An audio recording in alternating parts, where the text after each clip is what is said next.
guy is. That wasn't a bad breaking ball that he hit for a home run in at last at bat. That ball was down and away. He went out and hooked it and pulled it. This guy's definitely a good hitter. 0-1 the count. 6 runs, 13 hits. 1 error thus far for the White Sox. This is hit high in the air out toward left center. Duvall sprinting after it. He makes the play, and that'll end the inning. Down in order go the White Sox as they're unable to add to their 6-3 lead.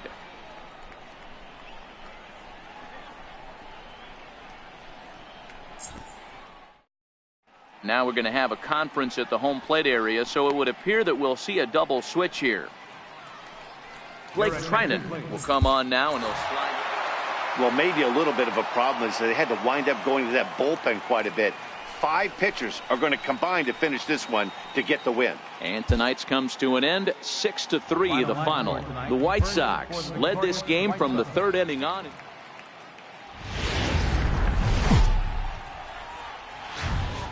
Afternoon baseball now from the home of the Reds since 2003, Great American Ballpark. Today the 3rd and final game in this 3-game series between the Chicago White Sox and the Cincinnati Reds.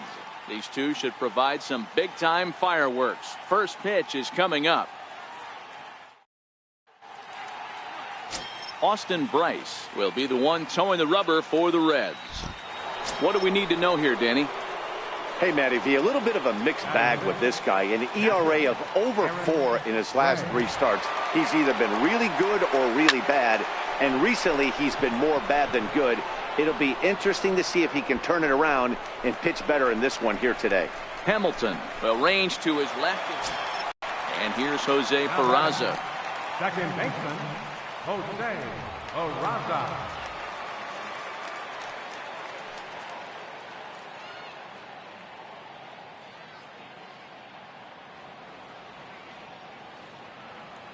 He's ready. Here's the first offering. Bounce to first. Reined in. One there. On to Smoke. Gets a double play. That's one of the hardest double plays to turn right there because of the difficult throw of the first base. So striding in, Aaron Gray at 0 for 1 in the ball game. First pitch of the at-bat. Hit high and deep out to left center field. Duvall going back on it. Still going back. Gone!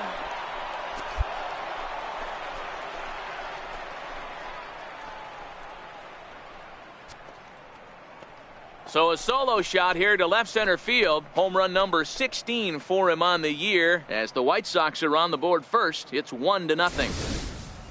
Well, if I was the manager, I would tell my pitchers to work around this guy. I mean, he's hit 3.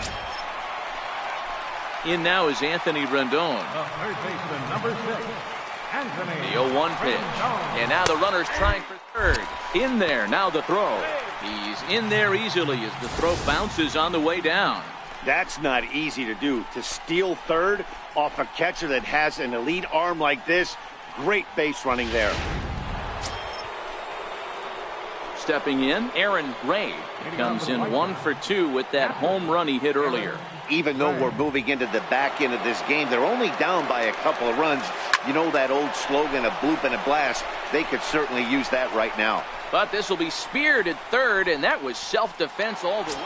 Digging in once again, Aaron Gray. And Dan, this could be a real make-or-break situation at this point in the game. Yeah, Matt, at least scoring 1 run in this inning is so important for them to possibly get back into this thing. Baseball doesn't have a clock, but you only have 27 outs to work with. They're running out of those pretty. Fires the side.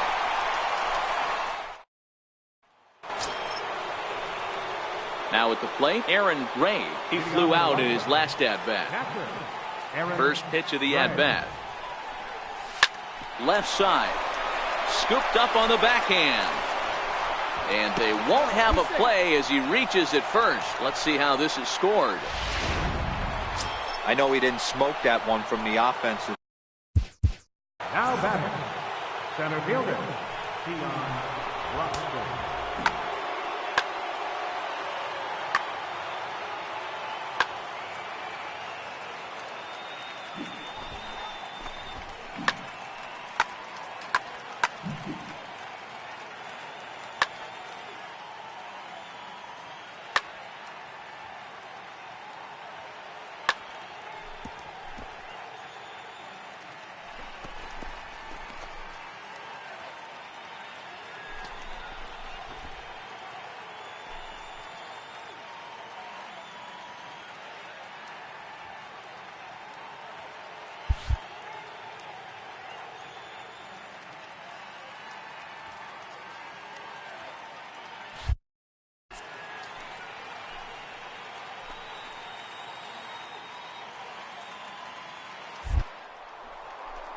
Runner goes. Swing and a miss, strike three. The throw is not in time as he just gets in ahead of the throw. They ran the risk of a strike him out, throw him out play there, but that was a good job of getting in there successfully.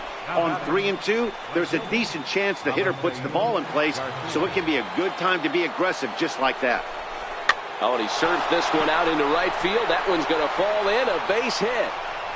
Throw comes in quickly here, so that'll hold that go-ahead run at third now with still only one away. Boy, D-Roll, that ball wasn't hit very hard, but when you're struggling like this guy is, any knock is a good knock. Yeah, 100%. He doesn't usually get those. He has to square it up mid-barrel to find a way to get a knock. He hasn't had much luck this year, but he'll take that any day. 2 balls and no strikes to the White Sox left fielder. As we near the end of this one, it's clear the long ball has played a big role in today's outcome. Dan, D-Roll, what are your final thoughts on what we've seen?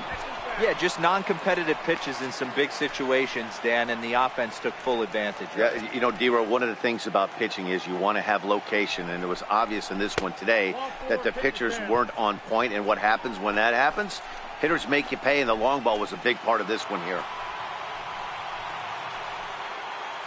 Now batting, captain Francisco. Oh, not fooled one bit by the changeup as he smokes this one to deep left field.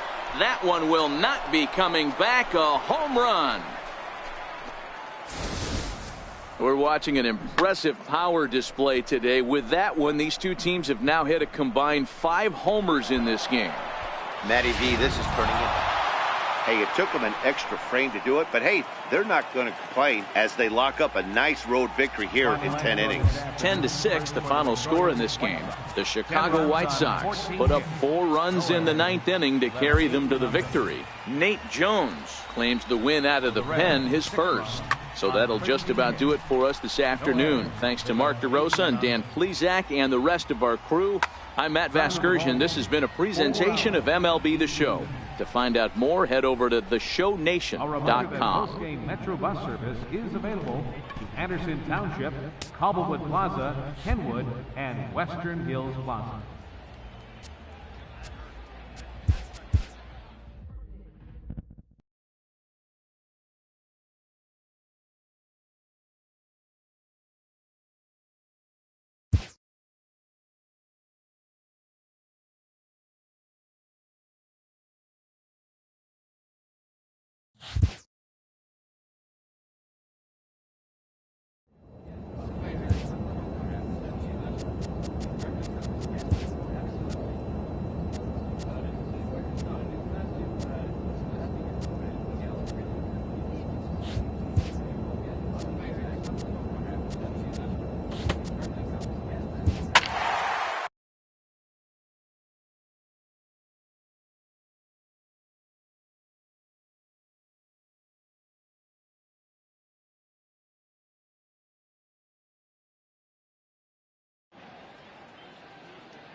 Friday night.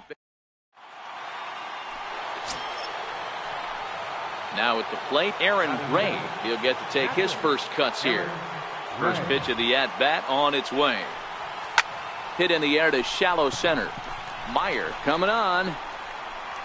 He tracks it down and makes the play to record the second out.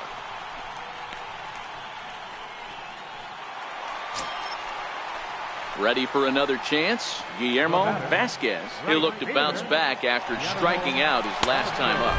Strike called. Now the throw down. In time as he just gets the tag down. This throw wasn't a perfect one. It kind of made the fielder reach across his body to make the catch, but the runner got a pretty awful jump, and it really killed him that time. Digging in to try it again, Aaron Gray. He's 0 for 1 thus far. Here comes the first pitch. Swing, line drive. That's going to be trouble. He's around first, heading for 2. And he's not stopping. He wants 3. The relay throw, and he is out at third. And that's a big mistake there leading off the inning. To me, that was just way too big of a risk. If you're leading off an inning and you've already got... Stepping up now, Aaron Ray. He's got an opportunity here in a bases-loaded situation and seems like the right man for the job. I'd say so. He's the team leader in RBIs. Time for the right man in the right spot.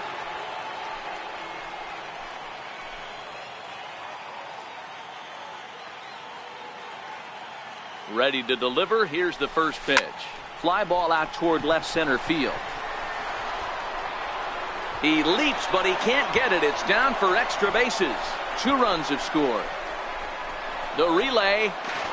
Now he's safe at third. As on the play, 3 runs come across to score. With the bases loaded, the pitcher couldn't afford to get behind an account, so he grooves it on the first pitch, and he jumps all over it, clearing the bases and scoring 3. That's part of why pitching with the bases loaded is so challenging.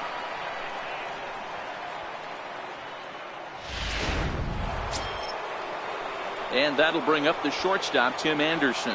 Runner in scoring position with 2 gone. Now he'll step off. And he will make it back in there. He's safe at third.